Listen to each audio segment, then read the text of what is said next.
Mr. Speaker, last week our country lost yet another innocent soul to President Biden's administration's inexcusable and shameful open border policy when 22-year-old Laken Hope Riley was brutally murdered by a Venezuelan citizen who illegally entered our country in September 2022.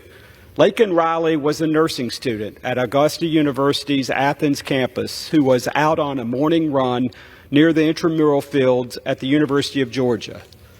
May her soul rest in peace. Unfortunately, this is what Americans across the country have come to expect since President Biden took office. His administration has enacted and implemented numerous open border policies which directly and inevitably result in these sorts of tragedies. In addition to this terrible tragedy that occurred in Georgia, local authorities in Virginia arrested a 32-year-old Venezuelan migrant in connection with the sexual assault of a minor. Just like the murderer who allegedly killed Laken Riley, this individual also entered the country in September of 2022 after being detained and released by U.S. Customs and Border Patrol in El Paso, Texas. In our nation's capital, Washington, D.C., a man accused of shooting 3 District of Columbia police officers is found to be in our country illegally with an active deportation order with Immigration and Customs Enforcement. All 3 of these terrible, completely avoidable tragedies occurred in the same calendar month, just a week apart. Mr. Speaker, pure and simple, these are the consequences of the Biden administration's indefensible open border policies.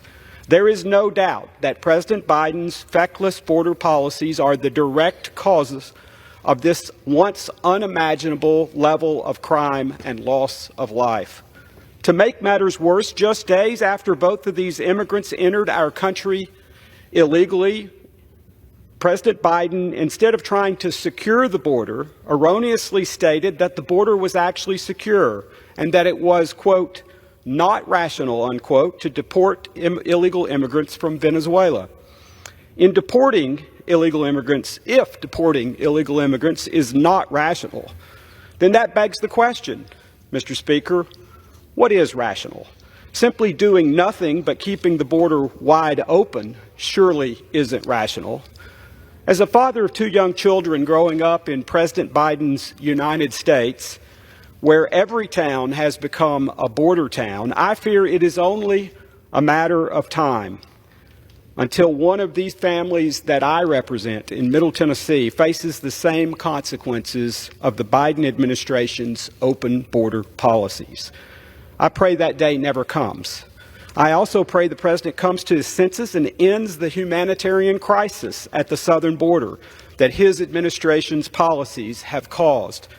The administration has already admitted they have the authority to restrict migrants' ability to seek asylum at the border.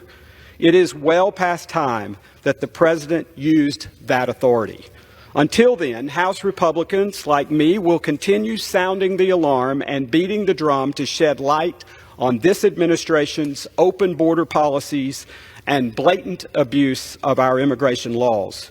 Border security is national security, and strong borders make for strong countries and safe countries. Mr. Speaker, I yield back.